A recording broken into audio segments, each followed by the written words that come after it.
We welcome you on stage, Mr. Reg, our transformational speaker.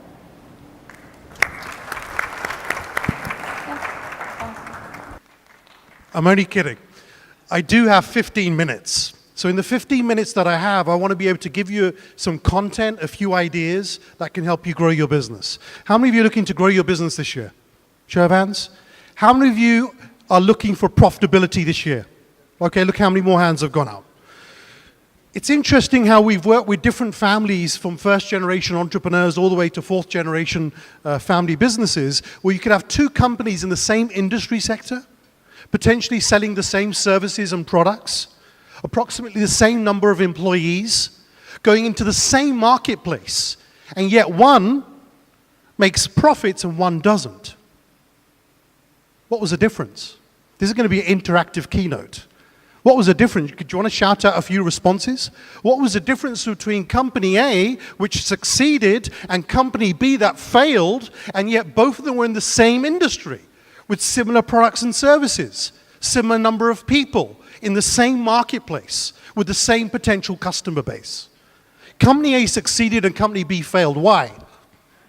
Management, any other responses? Adopting and adapting? Management again? Not custom orientated based on a great presentation that you gave. Any other responses? Sorry? Karma. Okay, that's a very deep discussion. We'll leave that until next week. You have all the answers, yes? You don't need an expert like me to tell you what to do. So if you have all the answers, why are you not addressing those things?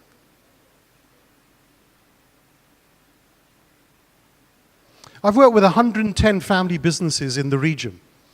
And the biggest problem that I face in order to support my clients and our clients, you know what the problem is most of these businesses?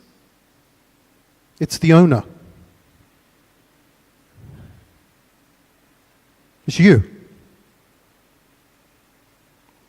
When are you going to face reality and look in the mirror and ask yourself, what am I going to do to make a difference and change? Why are you expecting everybody else to make the change?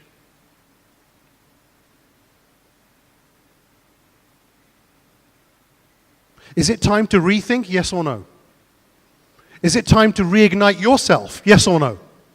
Because if you don't, how will you regenerate and move forward? You've got to inspire the rest of your organization. You've got to give them direction, which means you have to step up. You have to raise your standards. So what I'm going to do with the 12 minutes that I've got left, if I could have my PowerPoint presentation up, please. Normally, I'd like to spend about 2-3 hours delivering my sessions. So as a keynote presentation, all I can do is really share a few things and get your minds popping. Is that okay? If I can give you some ideas in 12 minutes, I've done my job. I can't give you all the solutions in this short presentation. So when it comes to rethinking, reigniting, and regenerating and unleashing your business DNA, let's have a look at some things that we need to consider. Here's typically what happens to most businesses around the world, and why only very few last over 20 years and then continue their legacy. Most people will start a business, and at startup stage, cash is consumed. Then they end up with a growth stage of their business, cash is reinvested, and I'm sure most of you have been through that journey here. And once that cash gets reinvested, you're looking for return on investment. And if that return on investment doesn't come, and you've got mouths to feed, not only employees, but your own family, eventually you end up depleting your assets as you eventually decline and that business is dead. So at some stage we have to regenerate. And what you're seeing here is the regeneration path to continue that success and create that legacy for many generations. One of the best clients I've worked with in Africa has now built a model with their family where they have 50 family members in 50 different countries with 50 different businesses. It's the ultimate regeneration path that we've seen as a benchmark. Now, you may not be a fourth generation business, you could be a first generation entrepreneur. But the question is, what new markets are you going to? Because the emerging markets, and take our company, we have an office in Nairobi, 60% of our growth year on year has come from Africa.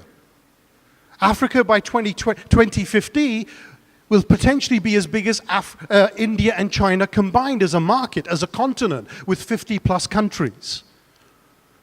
But most people are scared to go there. It's unknown. But if you're not there, you'll miss out on that growth opportunity. Would you all agree it's not just all about the UAE? Yes or no? And I'm not being disrespectful to anybody in the room. This market is very small. You could take the entire population of Dubai, could go back to the UK and drop them to the equivalent of one county in the United Kingdom. It's such a small market. So you've got to expand. You've got to be able to go into new areas. So what should you consider? So here's a few things to consider. I'm not going to do this one. I haven't got time. But here's what I do want to share with you. One of the models that we go through with implementation with clients is focused on the blue ocean. Some of you may have come across blue ocean strategy. We've simplified it for entrepreneurs and family businesses. But we've linked it to also what we call looking at the 4 skies as well. So let's go through this very quickly. Ocean number 1. And great presentation about being customer-centric.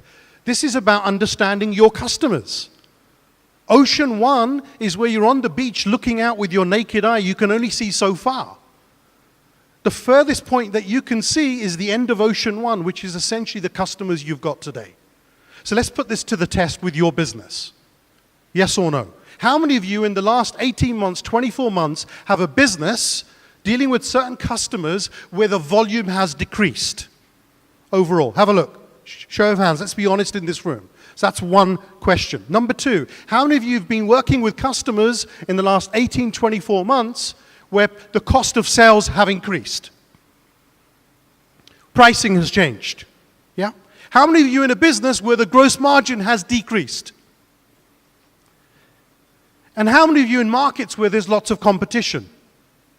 And now let me make it even worse. How many of you have been working in ocean number 1 with customers where payment terms have become worse? So if you answered a tick in all of those areas, your volume is decreasing, frequency, repeat business of customers decreasing, your cost of sales is going up because your pricing and everything, all your overheads that you've got as an organization, your margin is decreasing, and the payment terms are getting worse. What do you think is going to happen to that business in the next 2-3 years? I'm being very direct with my speech this evening. I'm here for a reason. And to talk hard truths. Wake up! Wake up! It's time to transform and innovate or close the shop. Don't make any more losses, move on. You can't keep bleeding. Some of you in this room are bleeding. You've got massive holes in your buckets. And you're hoping, you're praying that things will change and get better. They won't unless you get better and do something different. So ocean number 2 is about getting to all the customers that you don't have. Maybe there's a chance to keep doing what you're doing, but grab the customers that you don't have. They could be locally, they could be internationally. Pick 3 countries that you feel you want to expand into in the next 12 months. Which countries are you going to go to? Now let's put another test in the room. How many of you are in your business dealing with day-to-day operational duties, responsibilities? Show of hands. Have a look around. Over 80% of the room. If you are stuck in your business, firefighting and dealing with operational issues every day, when will you ever get a chance to jump on a plane and go to an emerging market?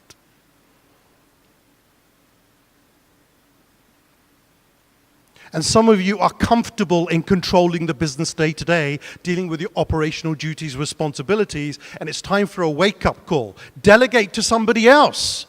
Be a true entrepreneur. You can't be a control freak for the rest of your life. And then you'll make time in your diary to jump on the plane and go to some of those emerging markets. Because as a founder, as an entrepreneur, people are going to like meeting you. They like meeting people who are similar to themselves. Would you agree? But if you're stuck in the business, how are you going to work on your business? Ocean number 3 is what we call value addition. It's not about what you're offering today. It's about what else you can bolt on to what you're offering today to create more value addition for the customer. Customers want things faster, better. Yeah? They want more convenience. Are you giving them that value addition or not? Or are you just selling the same box over and over again? Where's the value addition? If someone's selling a hotel room, well, maybe the value addition is the table. If it's not the table, it could be the chair. If not, it's this microphone. If not, it's this clicker. Where's the value addition to make it more convenient for the customer and what they require? And ultimately, this is where we want to be, Ocean 4. High volume, high frequency repeat business, maintain your cost of sales, high gross margin, no competition, and upfront payment terms. Does anybody want to be in that business? And that's the future. AMD, great stuff that you showed. Got some really cool things going on in Ocean 4, especially linked with gaming. So let's have a look at what's going on around the world. Here's a test for our AMD guys. When was the first integrated processor developed in the world? What year? Don't know. I thought you were in this business. I'm only joking. Okay, but really the first integrated processors came about in the mid-50s. And then the early 60s, you had the first transformation with Texas Instruments. Okay, I'm sure you're familiar with them. When some of those first chips came along. Now, if you imagine that those chips back in the 50s and 60s are a car, and that car drives for 1 mile, stops, and doubles its speed. Drives again for 1 mile, stops, doubles its speed. And you keep doing that, you arrive to where we are today in 2017, and if that car, or that chip was a car for real, it could go to Mars and back within a minute. That's how the world has transformed since the early 60s. If that can happen since the 60s, and we've doubled our speed over and over again, what do you think is going to happen in the next 5 years? Do you think you're really going to be walking around with mobile phones? They'll be in a museum. They'll be with my BlackBerries in my top drawer in my office. So things to consider when it comes to innovation. I'm just putting this up really quickly. The story of Kodak. Kodak was started in 1800. By 1888, Kodak was trademarked. And it became a family business, a legacy business. But in 2012, January of 2012, it was facing bankruptcy with 135,000 employees. Why? Because they didn't transform. They didn't disrupt their own business model. Someone else ripped the carpet underneath their feet and killed off their business because they didn't move fast enough. And they had an impact on 135,000 other employees as well.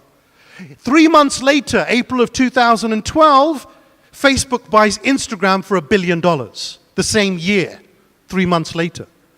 But Instagram has only got 15 employees. Kodak, legacy business, 135,000 employees. What's the point? The point is we all have a purpose in this room to look after our employees, create social impact, and make sure our legacy continues, number one. But number two, to achieve that, we must keep innovating. Don't stand still. Don't get in a comfort zone. If you look at some of these brands, I'm sure you're familiar with them. Some of them are now starting to make a profit. Yeah? Netflix for me is a fantastic giant on that list. And others are not making a profit yet. They're driven purely by turnover and growth, but they're not making any profits.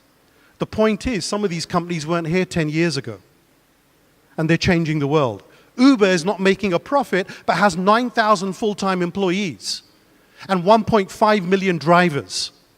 If those drivers were technically employees, they'll be the third largest employer in America today, and they were not here 10 years ago. Disruption, new business models. Are you allowing the next generation to come into your business and experiment? Or are you saying, no, we've always done it this way. This is how you need to do it. Because that bright 16-year-old who becomes 19 or 21 may create the next Uber in this country in the IT industry. So where's it all going with other innovation? Here's some things to consider for all of you in the room. What is the commonality with all of these pictures? What do you think is relevant and common across all of these images? Whether it's building smart cities, whether it's drone technology, self-driving vehicles, whether it's virtual reality using AMD processors, who knows in the future, and gaming devices, whether it's robo-advisors. In America, they've created robo-advisors now for the legal profession.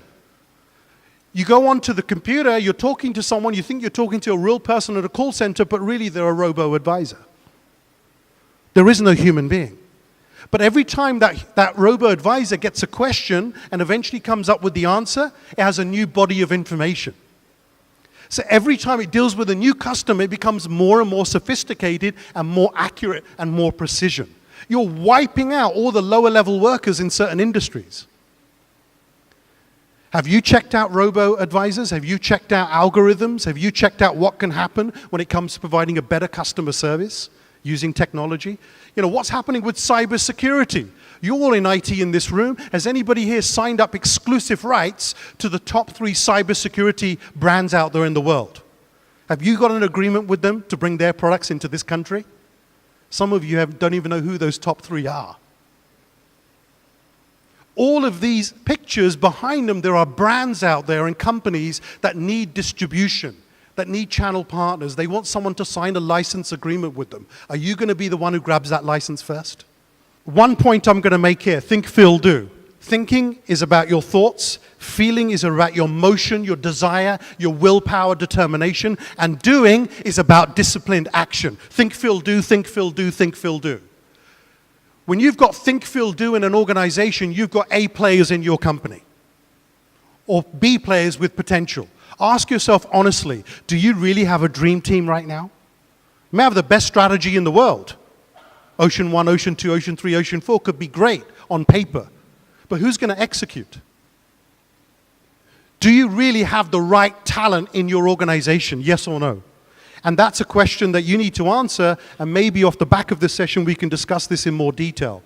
And the last minute that I've got, I'm going to share with you what we call the DNA model. Something I created 15 years ago. All of our family business clients and entrepreneurial companies have been through this model.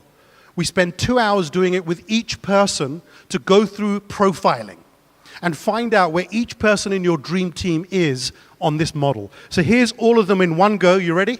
Because we're going to go fast.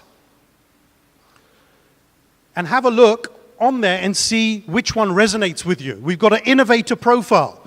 Person who's constantly coming up with new ideas all the time, gets bored quickly. Planner profile. Left-brained, highly logical, 1.1, 1.2, 1.3. We've got promoter profile. Very good at creating and persuading and influencing the masses. Donald Trump is a good example, okay? The promoter profile, big ego as well. Connector profile builds great relationships with people one-to-one and follows up. Mentor profile in the middle, great at developing other people, patient in developing others. Operator profile, ruthless with execution, delegation and getting things done. Negotiator profile, the till rings. Finally, the money is coming in because this person knows how to close deals. Once the money comes in, you've got the banker profile who likes to count money all day long and give you accuracy. And then you've got the investor profile who thinks about where the money should go for the future. The question is, which profile is missing in your company right now? Because if you don't have all 9, you do not have a dream team. And the mistake that entrepreneurs make is they hire more people like themselves. You don't need more people like you. You need people who are opposite to you. You may not even like them, but you come together as a dream team to get the job done. So where's the gap? If you're stuck in investor, banker profile, you are very slow at making decisions. So if someone innovative comes along in the team and says, I've got a good idea, sir, you will reject it very quickly because of who you are as a person. But ultimately, you need the innovator profile in your dream team. Because that's the person who's going to give you new ideas rather than cutting them off too soon. I wish I could spend more time doing this, but ultimately when you go through this and you start working out where each person is, you create what we call a DNA index of every profile of every person in the organization and build a solid dream team. So in conclusion, I won't go through this, but the slide I want to finish off in, because I did not want to sell in this presentation, I'm not a sponsor. I want to add value with the keynote. But the question you need to ask yourself is, what have I decided to do? With anything that I've said in the last 15 minutes, what have you decided to do? Do you need to work on your strategy? Do you need to work on your talent and teams? Do you need to work on your operating model? Do you need to work on your product or your proposition? STOP, strategy, talent, operating model, O, P, product. Stop. Stop, rethink, and work out which one of those four you should be working on. If you want to move to the next stage with DCG, we spoke about this on the phone, we are happy to talk offline with Right Selection, who are the speaker bureau that represent me here today. And with Right Selection support and DCG, we can work out whether you need support in any of these areas. Is that okay? Because one of the things that DCG have mentioned is maybe doing a workshop in the future for DCG members in some of these areas. My name's Reg Athwal. Hope you unleash your business DNA. It's a pleasure addressing you, and I wish you all the best in the future. Thank you very much. Thank you. Thank you, Mr. Reg.